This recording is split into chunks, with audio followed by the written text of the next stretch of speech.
Bell Time by Sophie Tuvey, Chapter 29. David's office is bad enough with just David in it, but now there's a table full of people with folders and notepads. David, Janet, Jeff, and someone who must be a governor. I clutch my papers nervously and try not to freak out. "Thank you for coming today, Jennifer," David says, though his face doesn't agree. "We'd like to start by hearing your analysis of the boys' group data." I explain my findings, tentatively at first, but then as I talk about these students I know, I forget this is an interview, and I just share my thoughts honestly about them. Which ones are lacking motivation, which ones need genuine support, and which ones could raise their achievement by the time they sit the exam in May. "Tyler is a key example here," I say. "I think we need to contact his parents and see what his home situation is like. If we can prioritise our students' welfare and pastoral needs, this will have a direct effect on their attainment. They will see that the school doesn't just see them as another grade, but as a person, an individual who matters." The panel is making notes, and I can see some of them nodding. The questions begin. "Can you explain to us what you feel you would bring to this role?" David asks. I can't miss the sense of underlying sarcasm, but I ignore it. "I realise this is an important role with a heavy weight of responsibility, particularly when it comes to our achievement as a school." I begin carefully. "Our grades need to be the best they can be. I don't want to compromise on that. But I also believe that a good head of department needs personality and energy. They need to get their staff on side and work collaboratively as a team to achieve the best results. We don't want to be an exam factory. We want to use our creativity." I explain my idea for the Creative Writing Festival and talk about the writing club and giving students space to reflect and develop their own writing, whether it's a grisly horror scene or a wildly implausible car chase through New York. I want students to love English as much as I do. It seems to be going really well. Then David starts a new question, and I can see from his face that it's not going to be an easy one. "What do you feel are your weaknesses? For example, when you teach the boys group, have you ever had any issues with discipline?" It's a cheap shot, and he knows it. "I've certainly found the boys group a challenge," I say. "It doesn't help that I teach them after lunch, in the last lesson of the day, towards the end of the week. But I don't give up with groups like that. It just takes time to win them over. I plan my lessons carefully. I have high expectations. I keep showing them that they can't get away with a lack of effort.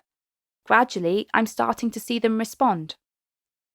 "Your trip to see Blood Brothers was very successful," Jeff chips in. "That must have helped to build more of a relationship with that group, along with your mentor group, who are really exceeding their targets this year."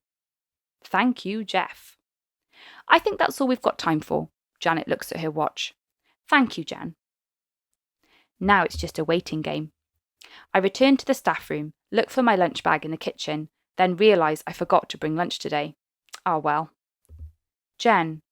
Michael hovers in the doorway, nervously running a hand through his dishevelled hair. His eyes dart back and forth to check we're alone. "How did it go?" "I think it went okay." I nod. "I couldn't have done any better." "That's great," he says hurriedly, nodding too. "How about you?" I ask. I'm not used to being the one who's composed. "Could have been better," he says, inclining his head. "I don't think Janet likes me very much. She kept firing awkward questions at me." I try to hide a smirk. Looks like Janet wasn't going to let David get away with grilling me and going easy on Michael. After my interview, I saw Matt Myers. He told me what happened. Michael's eyes are wide, appealing to me. He crosses the space between us. "I should have been there for you. I could have helped you." I sigh and shake my head. "When will you just figure it out, Michael? I don't want you to help me. I want you to love me." Did I just say that out loud? I clear my throat to clarify swiftly. "Or at least feel something for me the same way I feel about you." "Jen, my feelings for you haven't changed." He moves towards me and tries to take me into his arms. This is what he always does when I am upset. I raise my hands as a barrier. "How can you say that you like me and then not speak to me?" "I wanted to protect you." He trails off, reluctant to say more. I glare at him expectantly. He sighs. I know David doesn't want us to be together. He wants to give me the hod job, and with the situation the school's in right now, he's got to be 3 moves ahead of the authority. I stare at his shifting eyes, the flush on his cheeks. There's something you're not telling me. I keep staring. What is it? What is it, Michael? Did he tell you something at the golf club? I prompt. Michael looks at the door, then back at me. I'll tell you everything on one condition. What? You come out for dinner with me. Unbelievable. It had better be good, I say. His posture sags with relief. I haven't lost you forever then, he says. It's a joke but not a joke kind of comment. Then Janet appears in the doorway. Can you both come up to David's office, please? I try to read her expression, but she's impenetrable. We follow her and she pauses outside the door. Michael, you go in first. Jen, wait here and he'll call you in. With a last look at me, Michael pushes open the door. Janet walks off and I stand there, hoping this isn't going to take ages. Michael's got it. I always knew he'd get it. I just don't want David to be even more of an annoying idiot than usual about it. Just then, Tyler appears. He looks startled to see me. Are you okay, Tyler? He recovers and gives a small smile. Yeah, thanks, miss. He stands there for a moment. I'm sorry about your laptop, miss. Don't worry about it, I reply. It wasn't your fault. He nods and shuffles off towards his head of year's office. At least it was a chance to break the ice. Jen, do you want to come in? Michael's appeared again at the door and he's beckoning me in. I step inside and David indicates for me to sit at the table next to Michael. I would like to congratulate both of you. You have performed extremely well today.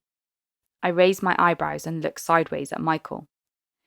Jen, I've offered Michael the head of department role, but the panel was very impressed with you. We're advertising the additional needs coordinator role, and we would be very keen for you to apply. You wouldn't need to do the lesson observation again, just the interview. I think I'd like to apply, I say, looking at Michael. His jaw is set, and I don't quite know what he's thinking. David pushes some papers towards him. Now, if you would just sign this contract. I have a few things I would like to clarify first, Michael says in a steely tone. Do I really need to be here for this? Maybe I should leave you to discuss this. I stand hastily. Please, Jan. Michael appeals to me. I would really like you to stay. Holding his gaze, I sink back into the chair. First of all, Michael begins, with the air of a lawyer about to present his case in court, I would like you to examine this photograph. He produces a photo and places it on the desk. I peer at it. It's me with some friends, in sixth form, packing up some Christmas hampers. A younger David Clark is standing next to us. Kevin dug this out, he says, in explanation. He's a senior teacher. I don't know if you remember this, David. David looks at it, and his jaw moves slightly. He looks at me. Perhaps I do, he says. Then maybe you were mistaken when you said you didn't remember teaching Jen. I gape at Michael. He's supposed to be signing his contract and cracking open the champagne, not going at loggerheads with David.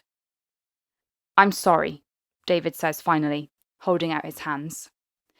And when you showed Jen that text on your phone in the nightclub, that wasn't about her, was it? It was actually about Liz, Michael says.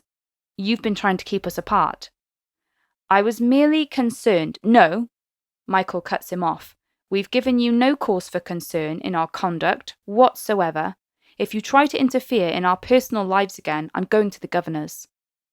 All right, you've made your point, David says sulkily. Michael picks up the contract. I'm taking this away to examine the terms, and I'll see you first thing Monday morning to let you know if I accept. Now David and I are both gaping at him. Are you ready to leave, Jen? He speaks softly to me. All I can do is nod. I'm still speechless as Michael takes my hand and leads me to the staff room. Do you want to collect your things? Then we can go, he says. I look at my watch. 2:30. We can't leave, I protest. The bell hasn't even gone yet. The interview's finished and our classes are covered. Michael shrugs. Why do we need to stay? I open my mouth to protest about staff policies, but it's been the week to end all weeks, so why not? I grab my new laptop and my bag. Let's go then. We head outside to Michael's car, the staff car park full up with vehicles. Joseph Vermont is donning a high-vis jacket for bus duty. I flash him a slightly guilty smile and enjoy his look of surprise at me climbing into Michael's car. And I realise I don't really care. Have a nice day, Vermont, I drawl, even though he can't hear me. Michael laughs and starts the engine. I message Dad, Katie, and the girls. I didn't get the job, but they want me to apply for a different role. Just going out for dinner with Michael. I lean back and catch him smiling at me. His eyes are warm now, smouldering and smoky grey. Even though he's been a complete idiot, I still like him. Where do you want to go? He asks. The Three Blackbirds. It's tucked away on the edge of the countryside, and it's straightforward. I can't deal with anything complicated right now. I'm going to order lasagna and a lemonade, and then I'm going to figure out exactly what's going on between me and Michael. You were playing hardball back there with David, I say. I realised you were right about him, he replies. I should have listened to you from the beginning. I'm sorry. Tell me what happened at the golf club. He nods. Whitlock had a building inspection last month. There's several serious issues, and David thinks something might blow up any minute. What do you mean? It's an old building, but surely it's not that bad. There are a ton of health and safety hazards all across the site, Michael continues. David's worried that if something happens, he could be personally liable. Well, it might do him good to get sued. He is getting sued. I sit up in surprise. What? A teacher from our previous school is suing him for unfair dismissal. Let me guess, it's a woman. Yes. That's why the inspector said to me about a culture of misogyny then, I muse. It's all starting to make sense. What was that? He asks. The inspector came to observe me with Tyler's class. They were particularly challenging that day. She told me that she felt the boys' behaviour was part of a wider picture of misogyny in the whole school. I bet that went down well with David. Michael raises an eyebrow. He tried to punish me by not doing anything about Tyler when I showed him the note he left on my desk. Wait, what are you talking about? Michael swerves the car slightly as he looks intently at me. Focus on the road, please, I joke. It's like me driving the minibus all over again. I thought you knew the full story. Tell me, he says.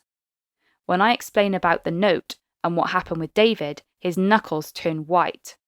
I'm pulling over, he says, driving into the same lay-by, appropriately, that has the snack van by Pressfield School. I'd comment, but he doesn't look as though he'd appreciate it right now. He turns the engine off and runs his hand through his hair. You're telling me that Tyler had your address, made comments that he was going to turn up at your flat, and you told David, but he did nothing? His voice is pure blind fury. I thought you knew, I repeat. I don't know how I'm going to see him again without killing him. Michael, I lay my hand on his arm. The school is aware of the situation now. I'm okay. But what if something had happened? As he looks at me, his voice breaks off. His eyes are glazed with tears. Is Michael Chase crying? Jen, if anything happened to you. I feel my own eyes well up. I'm a bit obsessed with you, he says. I reach up and brush a tear from his cheek. I'm a bit obsessed with you too. We both laugh. But Michael, I clear my throat. Why did you freeze me out? It felt like I meant nothing to you. Sorry, I'm not doing a very good job of explaining, he says. So Whitlock had bad news from the building inspection, and the authority told David their plan. They want to merge Whitlock with Pressfield on Pressfield's site. Ironically, we are within viewing distance of Pressfield's ugly block buildings.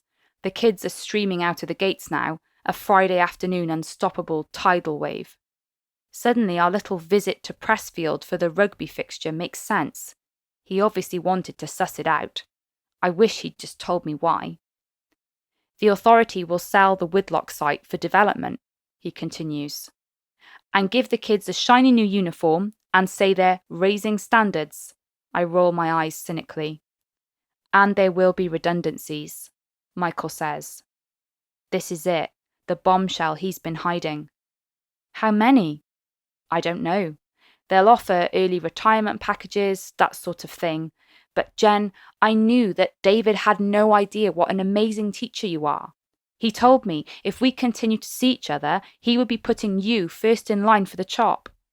I just wanted to take a step back, give him nothing to hold against you, and let you show him how fantastic you are in this whole interview process, and then he'll never be able to justify letting you go.